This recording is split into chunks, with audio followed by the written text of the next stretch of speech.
Hubo un tiempo en que México sonaba distinto. Las calles tenían voces propias. No eran notificaciones. No eran motores. No eran tonos digitales. Eran silbatos, pregones, ruedas metálicas, pasos nocturnos sobre piedra. Hubo hombres y mujeres que trabajaron bajo el sol, bajo la lluvia, bajo la madrugada. Y cuyos oficios fueron tan necesarios como invisibles. Hoy ya no están. La modernidad no los jubiló. Los borró. Esta es la historia de oficios que desaparecieron en México. 10 trabajos que sostuvieron ciudades enteras. 10 memorias que aún caminan, como fantasmas, por nuestras calles. El sereno. El guardián de la madrugada. Antes de las cámaras, antes de las alarmas, antes de la luz eléctrica automatizada. Existía el sereno. Caminaba lentamente por calles empedradas. En la mano llevaba un farol encendido. En el cinturón, un manojo de llaves. Y en la boca, un silbato que rompía el silencio cada hora. El sereno no solo vigilaba. Abría puertas a quienes llegaban tarde. Avisaba incendios. Conocía por nombre a cada familia. Era la seguridad con rostro humano. ¿Cómo desapareció? Con la electrificación urbana en el siglo XX, el alumbrado público se volvió automático. Después llegaron las patrullas, los sistemas de vigilancia y finalmente las cámaras. La tecnología sustituyó la presencia. Hoy, el silencio de la madrugada ya no tiene pasos. Tiene sensores. El hielero. Antes del refrigerador, el hielo era un lujo. El hielero recorría las calles con bloques enormes envueltos en acerrín. Los cargaba sobre el hombro con una pinza metálica. El hielo significaba conservar carne, leche, esperanza. En verano, su llegada era un alivio colectivo. ¿Cómo desapareció? La expansión de la electricidad doméstica y el refrigerador transformaron por completo la cadena alimentaria.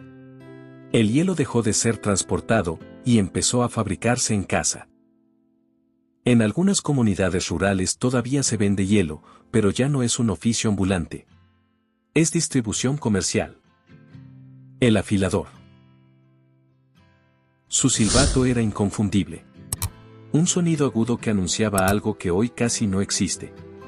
La cultura de reparar. El afilador recorría barrios con una bicicleta adaptada con rueda de piedra giratoria. Sentado, hacía saltar chispas mientras devolvía filo a cuchillos y tijeras. No vendía objetos nuevos. Rescataba los viejos. ¿Cómo desapareció? La producción industrial masiva abarató utensilios. Hoy es más barato comprar uno nuevo que afilar el viejo. En algunos barrios aún se escucha su silbato, pero cada vez menos. El lechero. El desayuno que llegaba caminando. Tocaba puertas al amanecer. Llevaba leche fresca en botellas de vidrio. Conocía rutinas familiares. En zonas rurales aún existe venta directa, pero no como figura urbana cotidiana. El organillero. Figura icónica en el centro histórico de la Ciudad de México. Su organillo alemán llenaba el aire de melodías mecánicas. Era música itinerante. Reemplazo. Radios portátiles. Bocinas. Streaming. Comparativa. Antes, la música fue compartida en la calle. Ahora, la música se ha vuelto más individual al escuchar en teléfonos móviles. En grandes urbes, como Ciudad de México o Guadalajara. Sobrevive como tradición cultural. El ropavejero. El ropavejero fue un oficio tradicional muy común en ciudades y pueblos de México y América Latina hasta mediados del siglo XX. ¿Qué hacía un ropavejero? El ropavejero recorría las calles comprando objetos usados. Ropa vieja. Zapatos. Sombreros. Utensilios. Domésticos. Libros. Juguetes. Metales y chatarra. Después los revendía, los reparaba o intercambiaba por otros artículos. En muchos casos practicaba el trueque. Su forma de trabajar. Era un comerciante ambulante. Caminaba por barrios populares anunciándose con un pregón característico, algo como: ropa vieja que vendan, sombreros usados, zapatos viejos. Su voz formaba parte del paisaje sonoro urbano, igual que el afilador o el lechero. Algunos llevaban un costal al hombro, otros usaban carretillas o pequeños carros de madera. Telefonista. En enormes paneles llenos de conexiones, mujeres operadoras unían llamadas manualmente. Cada conversación pasaba por sus manos. Escuchaban fragmentos de vidas ajenas. La automatización telefónica eliminó la necesidad de intermediarios humanos. Después llegó la telefonía móvil. El fotógrafo de cajón. En plazas públicas, bajo árboles o frente a iglesias, estaba él, con su cámara de cajón de madera. Tomar una foto no era instantáneo. Era un ritual. El fotógrafo revelaba la imagen dentro del mismo cajón. La gente esperaba con emoción. Era memoria tangible. ¿Cómo fue reemplazado? Primero llegaron cámaras portátiles. Después las digitales. Luego los smartphones. Hoy tomamos cientos de fotos al día. Pero pocas se imprimen. Antes, un retrato era un acontecimiento. Ahora, es un gesto automático. Sobrevive en plazas turísticas como símbolo cultural. El pajarero. El pajarero fue uno de esos oficios que llenaban de sonido y color las calles del México antiguo. En barrios, plazas y mercados de ciudades como Ciudad de México, Puebla o Guadalajara, era común ver a hombres y en ocasiones familias enteras, caminando con grandes jaulas de madera colgadas al hombro o colocadas sobre carretas. Dentro, decenas de aves cantoras llenaban el aire con trinos constantes, jilgueros, canarios, calandrias, sensontles. Ser pajarero requería conocimiento profundo del comportamiento de las aves, habilidad para atraparlas sin dañarlas, capacidad para identificar cuáles tenían mejor canto, técnicas para cuidarlas y mantenerlas vivas en trayectos largos. Muchos utilizaban redes, trampas pequeñas o aves llamadoras para atraer a otras. El declive del pajarero comenzó cuando se implementaron leyes de protección a la fauna silvestre. Creció la conciencia sobre el bienestar animal. La urbanización redujo los espacios naturales. Cambiaron las costumbres domésticas.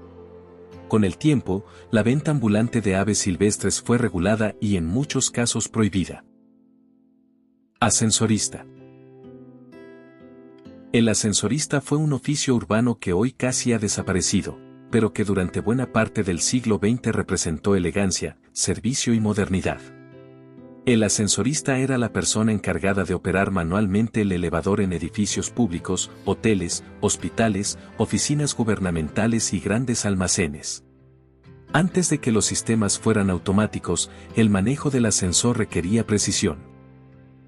Debía accionar palancas, nivelar correctamente la cabina con el piso y abrir y cerrar puertas manuales. En ciudades como Ciudad de México, el oficio era común en edificios emblemáticos como el Palacio de Bellas Artes o la Torre Latinoamericana, donde el ascensorista no solo operaba el equipo, sino que también representaba la imagen del lugar. Vestía uniforme impecable, a veces con gorra y guantes blancos, especialmente en hoteles de lujo. En espacios como el Gran Hotel Ciudad de México, su presencia aportaba distinción y formalidad. Además, en muchos edificios era una figura de confianza, conocía a los inquilinos habituales, ayudaba a personas mayores y servía como punto de información. ¿Cómo desapareció? Con la modernización tecnológica en la segunda mitad del siglo XX, los ascensores incorporaron sistemas automáticos de botones, sensores de nivelación y puertas eléctricas. La necesidad de un operador permanente dejó de ser práctica y rentable. Más que operar un elevador, el ascensorista acompañaba el tránsito diario entre pisos y entre épocas. El progreso trajo comodidad, velocidad, eficiencia, pero también silenció sonidos. Desaparecieron pasos, silbatos, pregones, ruedas girando. Estos oficios no fracasaron. Fueron superados por una época distinta. Y quizá el verdadero cambio no fue tecnológico. Fue humano. Porque antes las ciudades tenían rostros repetidos cada día. Hoy tienen pantallas. México cambió. Pero en algún rincón de la memoria colectiva todavía camina un sereno. Gracias por acompañarnos en este recorrido por México infinito. Un país de colores, memoria y oficios que resisten al tiempo. Que cada historia te recuerde que México no se termina, se descubre una y otra vez. Hasta el próximo viaje.